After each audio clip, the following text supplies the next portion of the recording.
Welcome back to the Menopause Movement Podcast. I'm your host, Dr. Michelle Gordon. Now, if you're watching on Facebook or YouTube, thanks so much for being a part of the menopause movement. Today, we welcome Dana Grant to the podcast, and we're going to talk about thriving in uncertain times. Dana is an intuitive business coach. Her passion is to use her gifts to guide other humans into their power. Now, as an intuitive life and business coach, she takes you from where you are now to where you want to be. She's a mother, a wife, and co-founder of Cauliflower Foods. She believes the key to a fruitful life is facing issues and meeting them head on. Her mission is to coach on how to nourish your soul.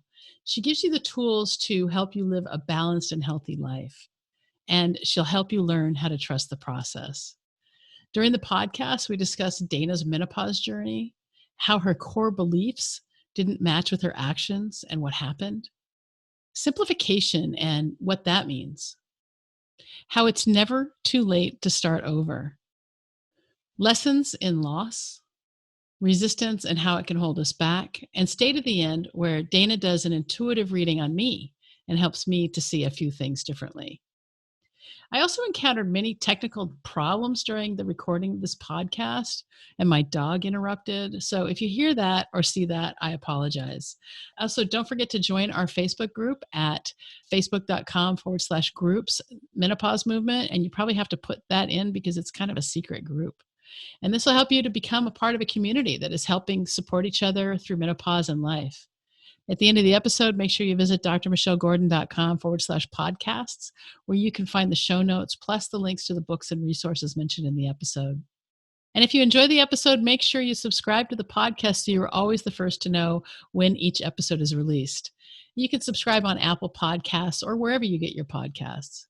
And thank you for all of the 5-star reviews. And if you haven't left a review yet, please take the time to review the podcast. This helps more women find it and get the help they need during the disruption of menopause. No one should have to go it alone.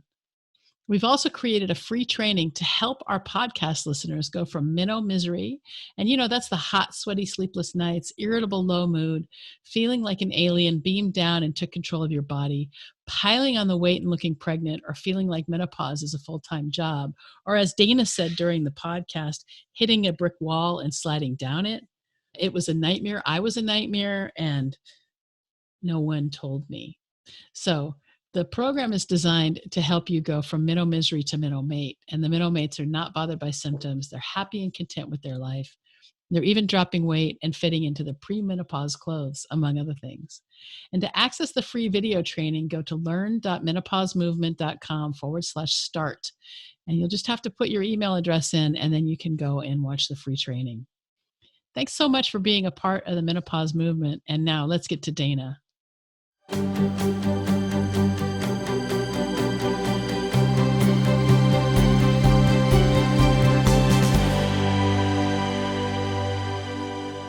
We've been following each other for almost maybe over a year, maybe more, maybe 4 or 5 years.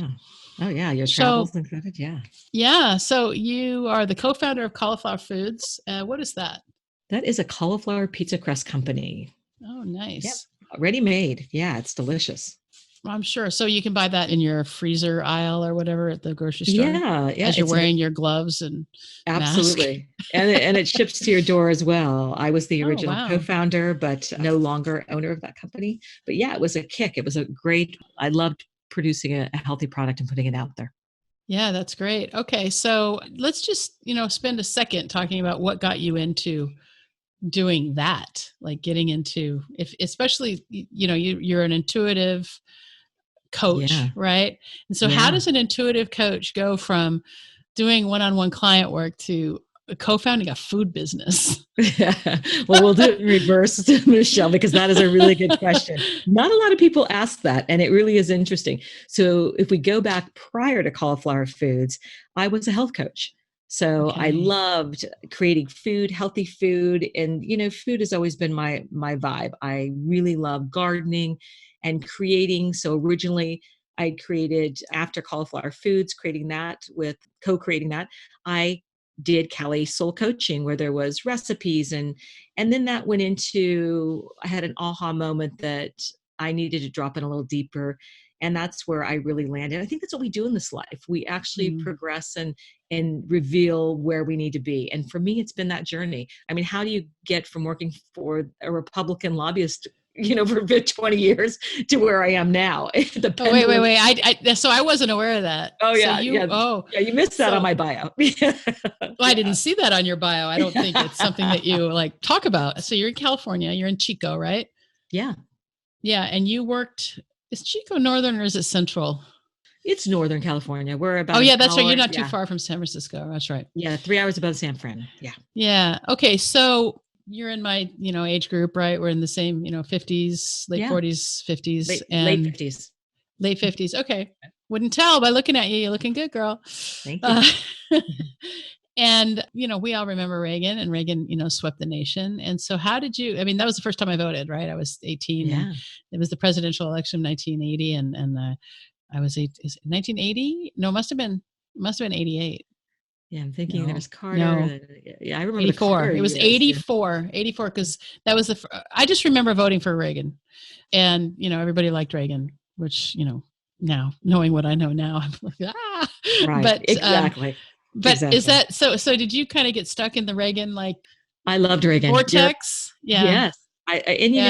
I come from a really staunch, conservative family, very, very conservative, John Birch, conservative family. So I didn't even think I had a choice. And I think that's where the journey began. I didn't even think I had a choice. I went into politics. I went into lobbying.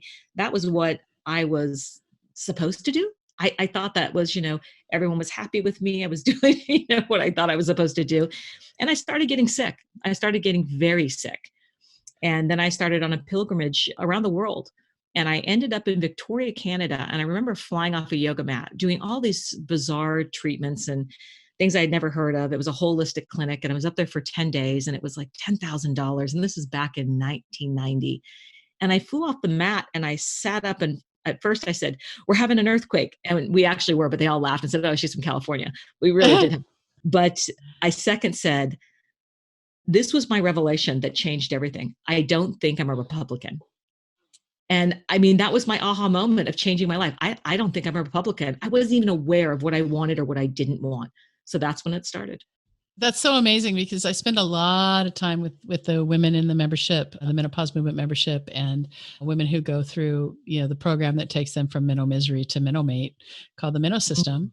And we talk a lot about belief and how our beliefs shape our reality, and how we make decisions when we're 2 or 3 or 5 that can affect us for the rest of our lives. And my favorite story that, and probably all the listeners are sick of hearing, but you haven't heard this yet, so I'll say it again. My favorite story about belief is this.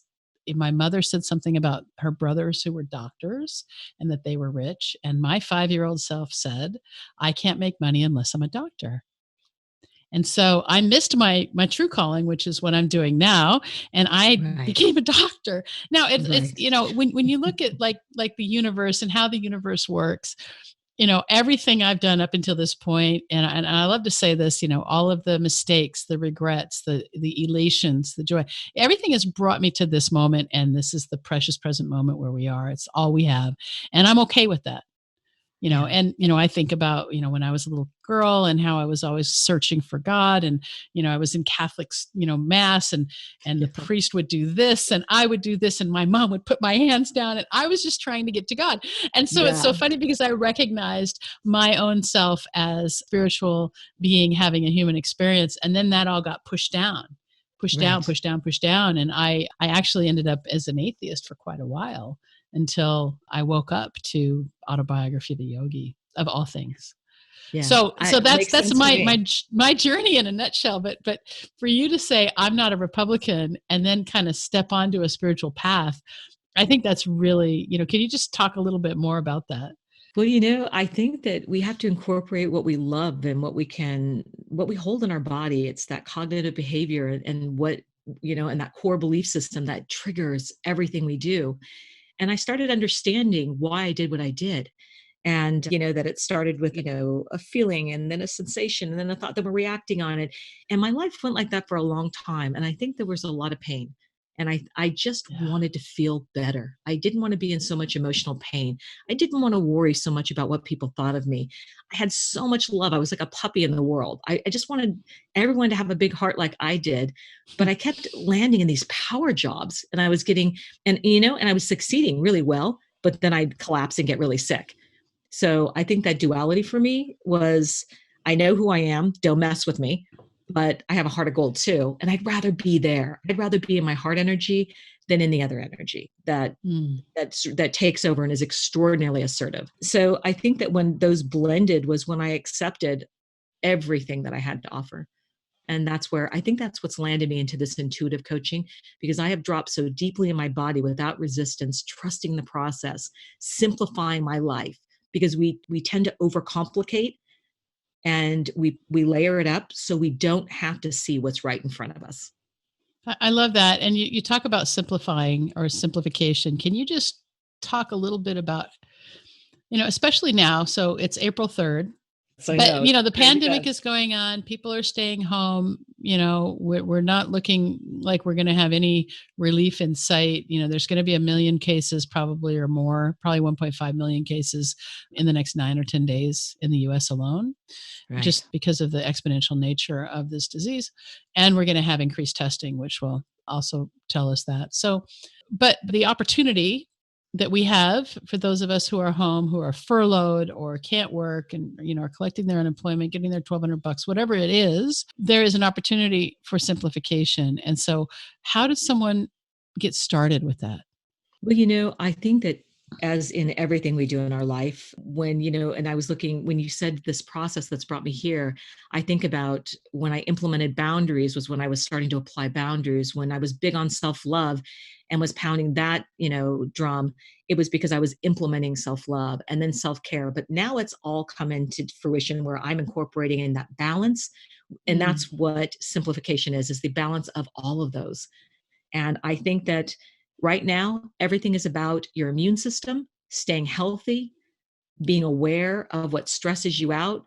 For me, I don't turn on the TV unless I'm going to watch a great movie. Like I watched Emma last night. It was cheerful. It was happy. I can read about what's going on. And, my husband practices medicine, so he brings the guidelines, and I read that. And that's all I need to know. I don't need to yeah. know that they're dragging more dead people out of Italy. I mean, I'm not interested in that. It's just, that's what really creates the anxiety and the fear that so many people are faced with, and overwhelm. So I like to reduce the overwhelm, and that's get good sleep. 7 to 8 hours. 8 hours would be optimum a night. I love baths. Take a I bath. do too. I Yeah. love taking baths. I haven't had Oh one in yeah. like 2 weeks, and Yeah. I just, Need a I bath. try to take a You need a bath every bath. night. What I found, though, for me, because I'm online, and that I'm trying to get things moving a little bit more. I find that it's easy. So I found that I forgot where I was. So You were talking about remind me where. self-care. You love baths, Yeah. and you haven't Oh, taken one that's in right. 2 weeks, and you're Oh gearing up yeah, to, yeah. yeah. So here I am. I'm working really hard on my online stuff, and so my own self care is getting pushed down because I'm really, in this building phase. And so, what's your recommendation for somebody like me, and especially since Mm. like on the weekend I have to go to the hospital, and then there's that whole emotional drain. Right, right. No, your stress level goes up. And isn't that what our body does? It gears up for the emergency, for the pandemic. And what I'm saying is gear down, get more sleep, make that a priority. When you want to speed up, you make a list. I'm better on my time management now than I've ever been. So I build into my schedule meditation. I build in writing gratitude out, because I know gratitude will Yeah, ground me and stop the spin. So I make sure that I eat good food. I'm eating greens every day. yeah, I'm drinking tons of celery. I'm doing things that are nurturing me instead of just reacting and saying, "Oh, I can have my favorite donuts delivered." Hey, it's cool to have a donut if that's what you want to do, but I know sugar, breaks the body down, the immune system, and it's probably not a cool thing for me to do right now, because I am exposed to my husband out there at the hospital every day coming home. So it hmm. probably makes my risk go up a little bit. So I'm doing What all I kind of can. doctor is he? He's primary care, but he was in Okay, emergency medicine for a long time. So yeah. So he's taking care of patients in the hospital right now. no, he is just in Oh, his office, and they are actually with it's interesting, such a lull of clients, because he has a lot of geriatrics. They've yeah. gone to the phone. So he is going to be cutting back. which is interesting. I It's didn't kind of see that nice. coming. Yeah. Yeah, actually, I'm going to say that what we found is that, my wife is a primary care doctor, and we're in New York, and so we're this epicenter of the U.S., Yeah. and we're not that far from the city. We're an hour north of the city, and so what we've done for her is that she sees patients on Zoom. So she has telehealth, and then she's obviously taking care of patients in the hospital as well, and those numbers are just going to keep on increasing.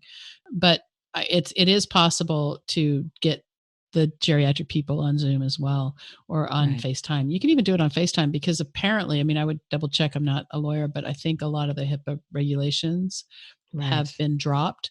So something to for him to think about. But gearing down in this time, may be hard for some people. It may be hard because of the high level of anxiety with the whole sympathetic nervous system. Just, we're in this fight and Right. flight mode all the time. Yep. And so what are some, other than, meditation and gratitude, which we always like to talk about, Yeah. what are some other things, taking baths, getting sleep, what are some other practical things that people can actually do to help them kind of calm down during this crisis? Well, this is where that simplicity comes in. Be aware of who you're connected to when your body's being jacked up or when you feel you're spinning or your gut is knotting up. Disconnect. Put it on people on snooze if they're sending you tons of articles that are very inflammatory, and there's nothing we can do about it but sit back. And I mean, it is a helpless feeling. There is a certain element of helplessness we all feel right now. We're waiting it out. We're doing all we can. We're staying home. Here we are in a podcast in our home offices. Yeah. But I think that's when simplicity really has to kick in. We have to say, wait a minute, hold the phone. I'm going back to what I know. Get outside, get some sun in your face in your backyard or your deck of your apartment building. Just feel the air on your face. There's little shifts that we can make that make us feel more connected. And I think grounding to the earth, I love getting outside and walking. Every night I'm under the stars in my backyard, walking in my bare feet on the grass. I love that. Yeah. I think that that's really good. I mean, I live in a pretty, it's suburban, but there's enough space that I can take my dogs and go for like a 3 mile walk, or run, a jog with them or something. And so I'm able to get out, and Right. I'm seeing a lot more people now than I used to. Isn't that So interesting, Michelle? That's yeah. it. And I'm sitting here Yeah. looking at my Peloton. I had knee surgery in January, so I bought a Peloton and then I threw my back out. It was really a crazy, weird time Mm, for me. And I thought, wow, I knew I had to I was still and quiet. Whenever things start speeding up, I start going in and getting very still. And I knew my core strength wasn't strong enough. yeah. And so I bought the bike and I'm on the bike and I'm looking out a great window. And I thought, this is a great way to keep moving. And you're right. We need to keep moving. We need to keep our physical, especially at our age.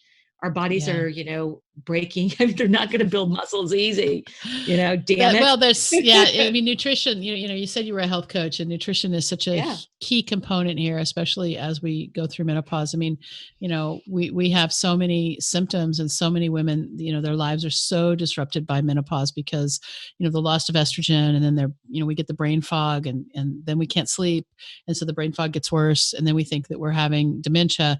And so there's Right. so many things, and that's, we've got to, I'm just going to talk about I've got a free program where you can Oh, go, and it's a free training, and you just go to learn.menopausemovement.com/start, and you can watch the free training. And that's going to help you just to take some steps to get some control over your menopause symptoms. And so for you, when you started menopause, where were you in this journey, and how did menopause affect your yeah. decisions?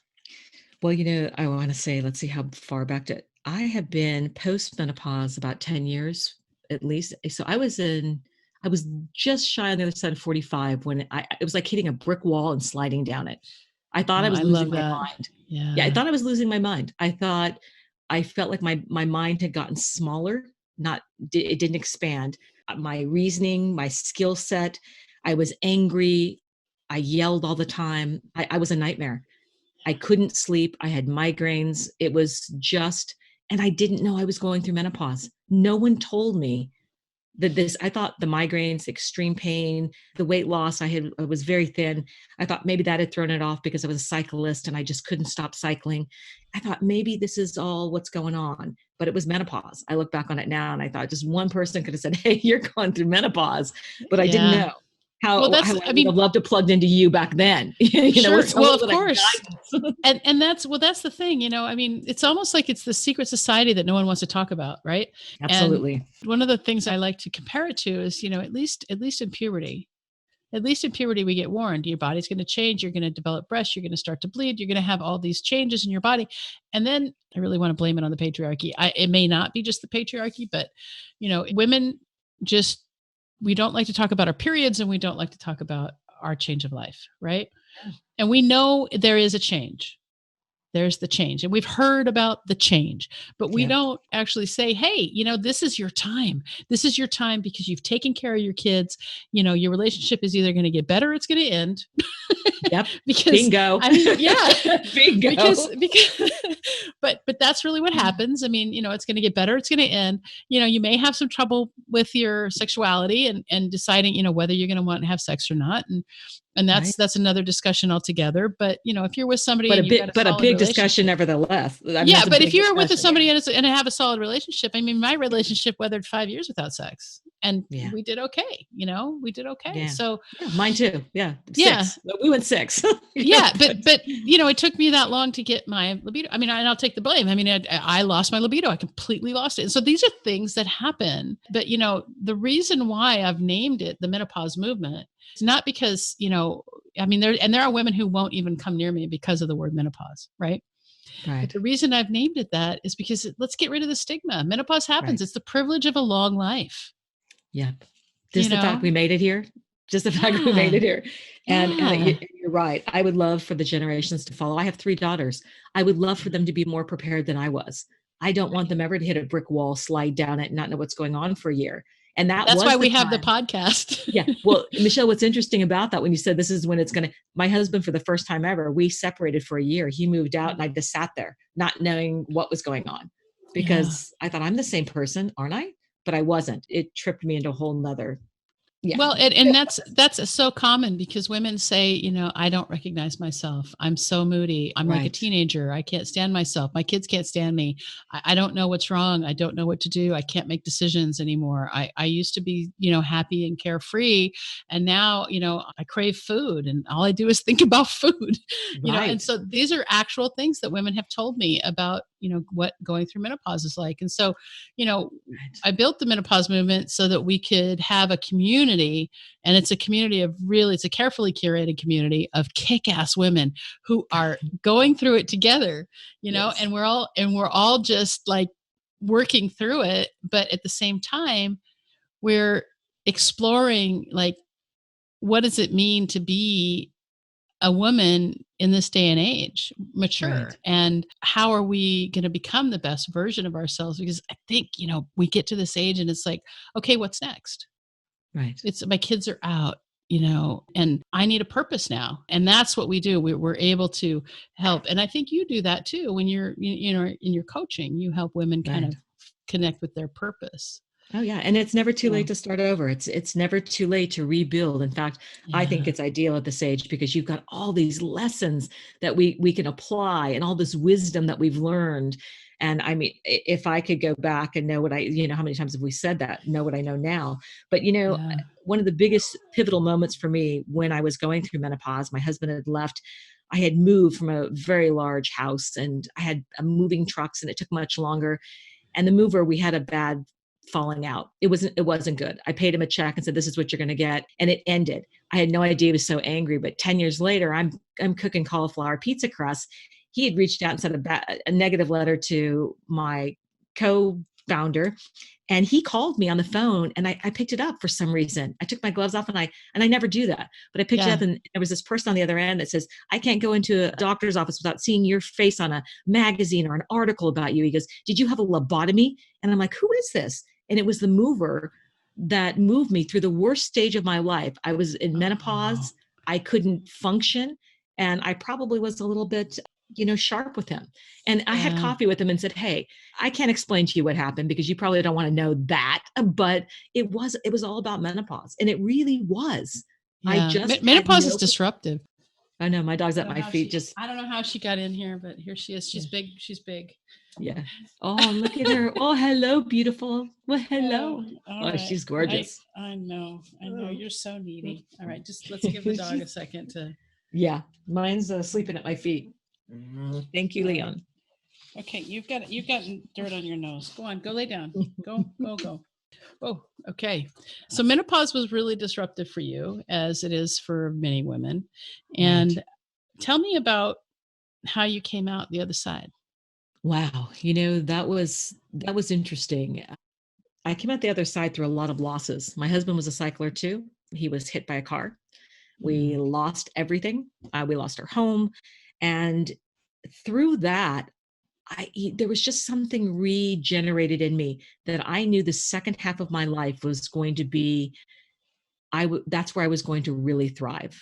It wasn't, I knew I set records and did things, great things in the beginning, career wise, but I knew that the difference I was going to make was in the second half of my life. I felt it. And that's where I started the spiritual journey. I couldn't read enough. I couldn't, get enough certificates. I couldn't go to enough events. I was just soaking it all in, new experiences, just experiencing it all. I wanted to feel it all. Instead of shutting it off, I opened it up.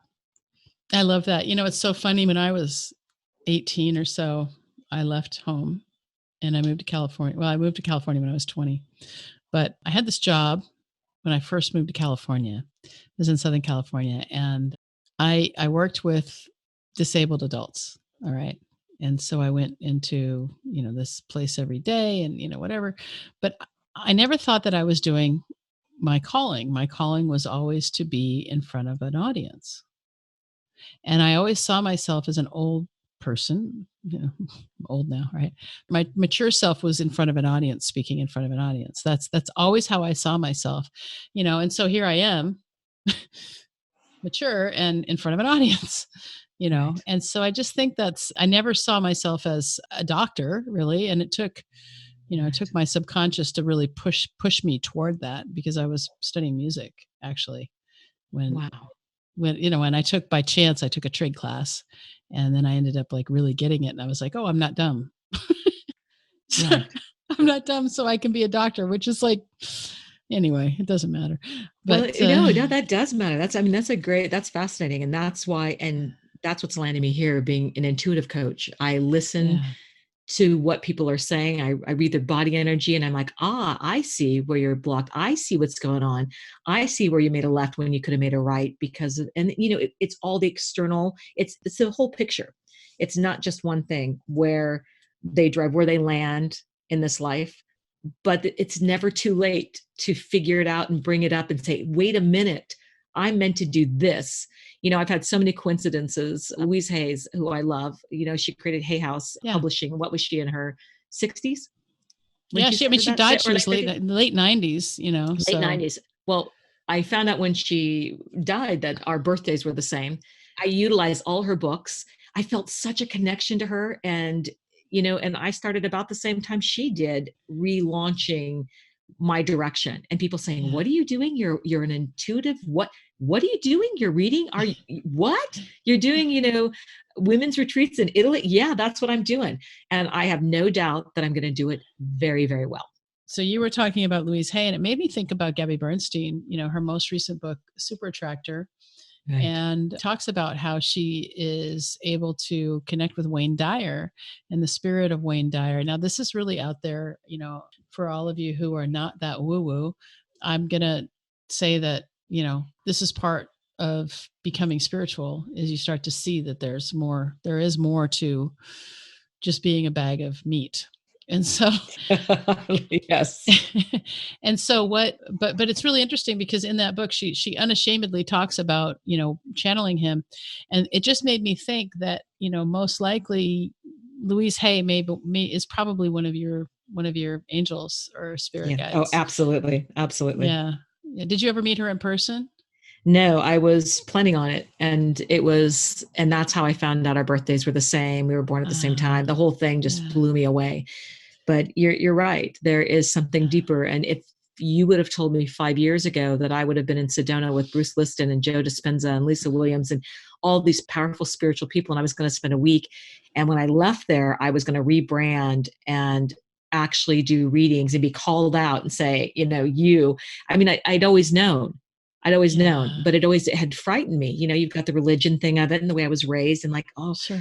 and the first thing I got was, you can't be this and you can't believe in God and you can't do that. And I said, that's why I'm a modern seer. I can believe in anything I want to, and I'm totally connected to God and the source. And I know exactly where my information is coming from. And up until this point, if I'm getting true downloads, they are spot on. I don't Yeah, question. that's true. And then, we come back to meaning, and Mhm. nothing has meaning unless we give meaning to it. Right. Exactly. So if you say words to me and I choose to react to those words in a way, and you might say, I think your podcast logo sucks. And I can say, well, okay. And I can choose to take that as an attack, or I can choose to apply zero meaning to it.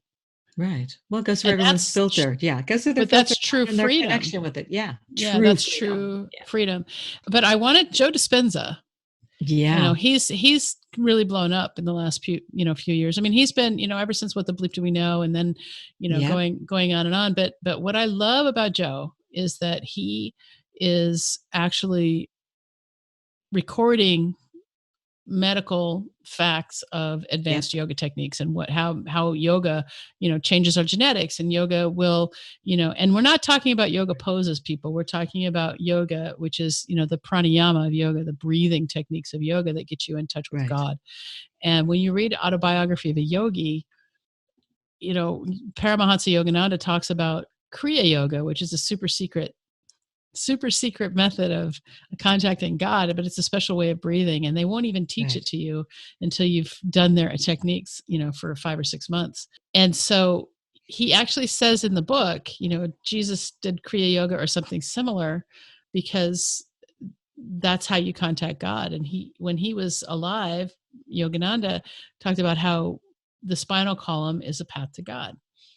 Right. And the reason I bring this all up is because when you read the Becoming Supernatural by Joe Dispenza, he talks about a breathing technique that will bring he does, basically is teaching Kundalini to Yeah. the soul out of the body, get you out of it, activate the pineal gland, and Right.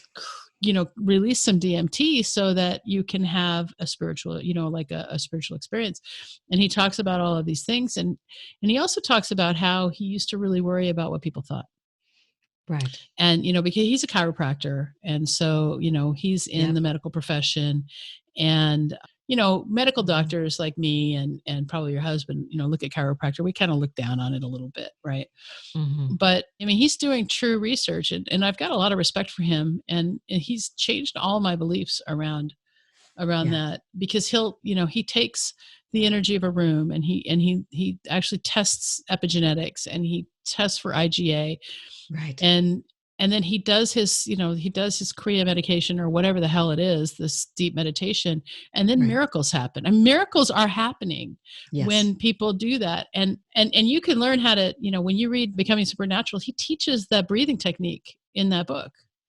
You Well, don't have to be in his presence to do it. You you're can just do it. yeah, you're absolutely right. You don't have to be in his presence. I send his videos out all the time, his meditation, and I'll ask people, "Hey, well, did you take a look at that?" And they'll say, "Oh, I didn't get to it." And I'm like, "Oh, you really need to." And Yeah. it's not for it's I specifically choose it for people that I think are ready for that, because it does open up, I think, the heart chakra, the body, and just the levels of that we hold Yeah. energy in. I mean, let's face it, we're all energy, Yeah. and the energetic shift I had in Sedona back in, I don't know when I was there, last October, flipped my business. I had just launched my freedom coaching. I knew where I just didn't resonate with my branding. I loved it, but I didn't totally love it. And Right. it was when I was there, I had a complete vision of what it was, just like a download I could see of where I was going. And I had a reading 2 years prior I was told all this was going to happen. And I'm like, oh yeah. And a best-selling book too? I don't think so. And as I was saying that in my head, she goes, what makes you think you can't write? what makes you think you're not good enough to write? I'm like, oh my gosh, she's reading my mind, because I thought, oh, I don't know. I don't know if I'm a good enough writer to write a book. Yeah. So Yeah, that's great. it's pretty remarkable. But yeah, this work is, it's on, as you know, it's ongoing. Yeah. Yeah. No, the work never stops. Yeah, it And doesn't that's stop. something, that's something that has been really interesting for me, as I've gotten older and my own view of myself. I'm finally starting to see myself as an adult. And for the longest time, I always looked at myself as some kid who needed to be corrected or needed to learn something more. And so my own, journey, spiritual journey, life journey, whatever, is really coming of age to walking into who I'm supposed to be. And I'm 55 years old, and I'm finally getting there, and I'm happy that I'm getting there. But being a surgeon is not what lights me up anymore. And Well, it's so so interesting you just said that. And I pulled a card on our break, which we didn't, the audience didn't get a chance to hear. And I'm thinking, boy, how does that guiding children Dharma card connect to you?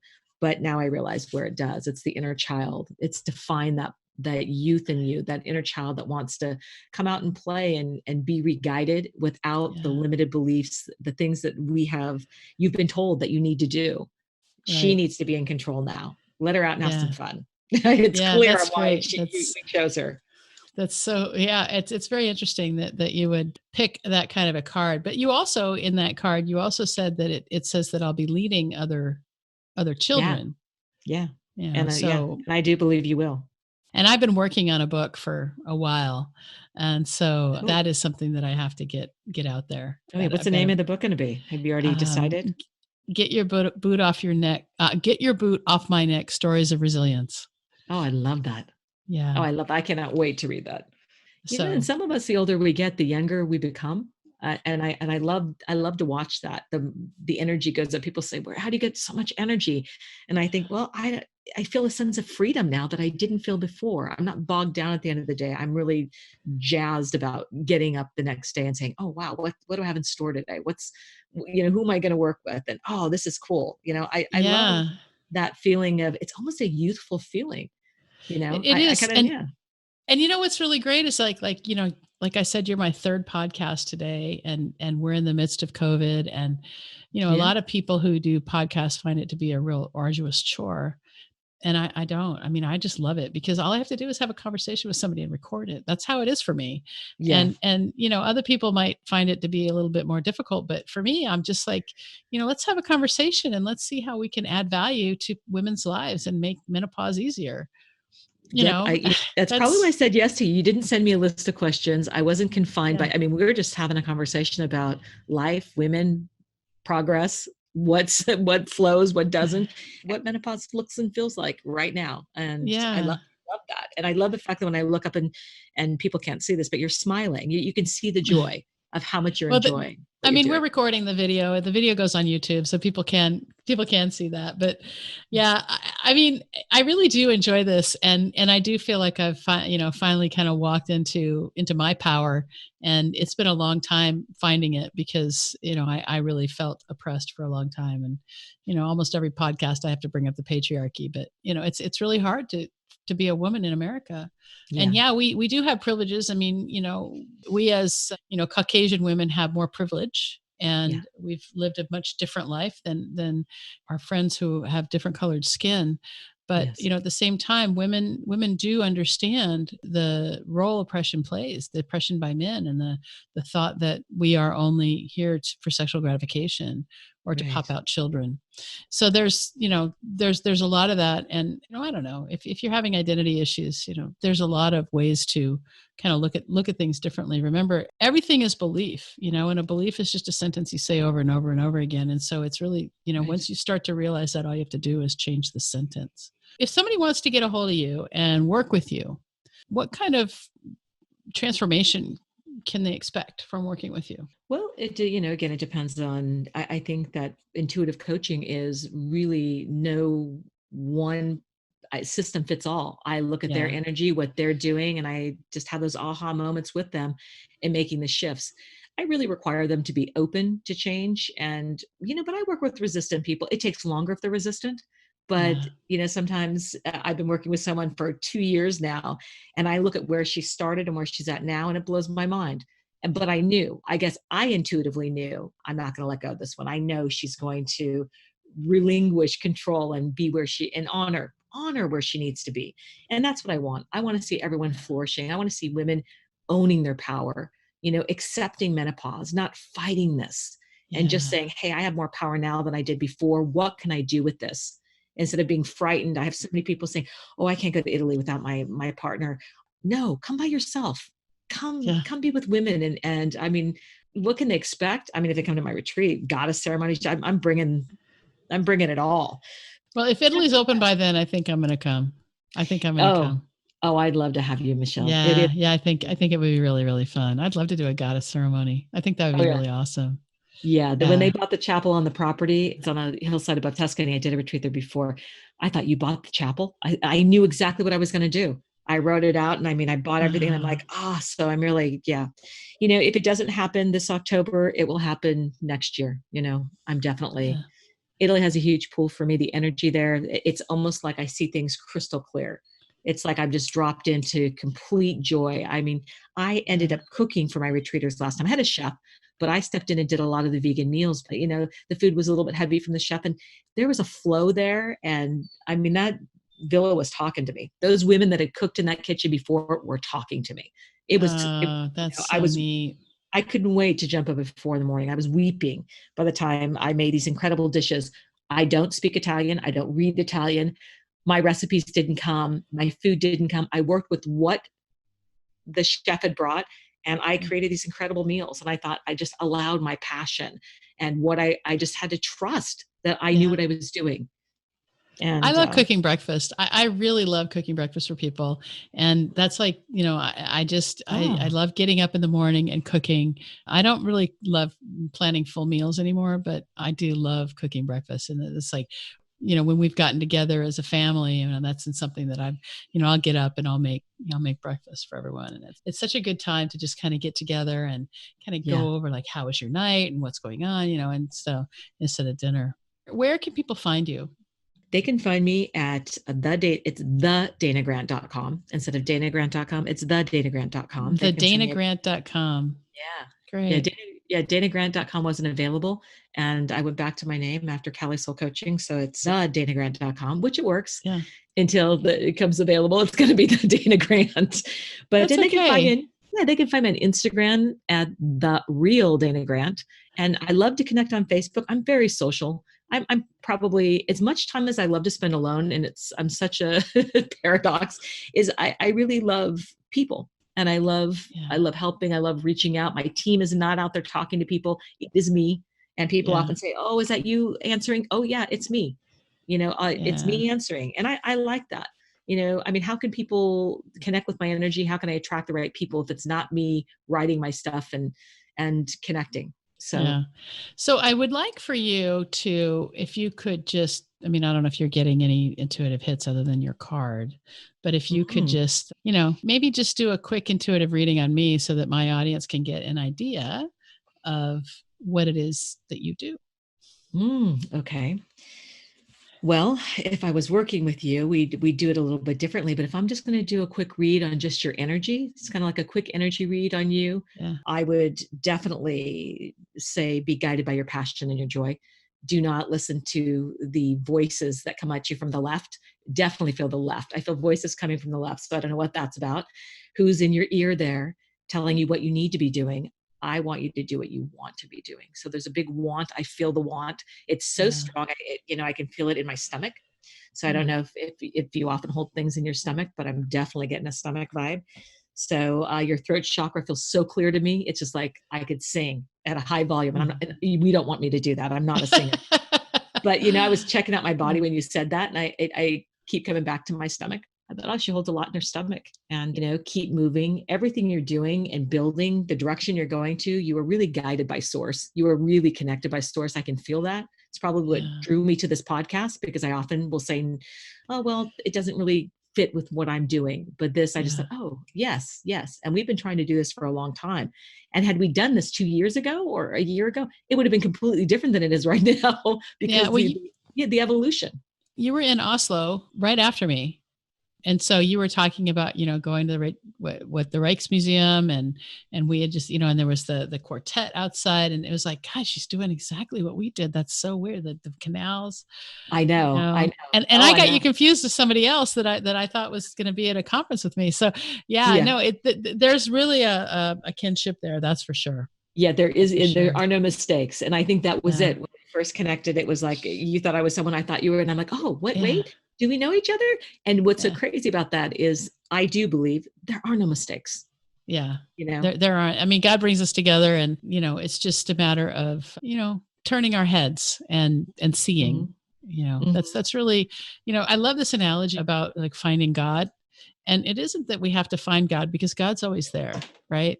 And we want God to reveal, but really it's our job to just simply just do this. Right. Because God's there. God's there. And God is, we are the children of God, and all we have to do is claim our birthright.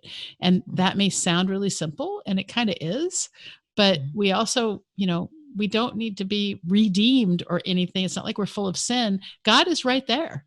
Yeah, absolutely. God is right there. And all we have to do is just say, okay. There's your power. And did you notice how you turned right?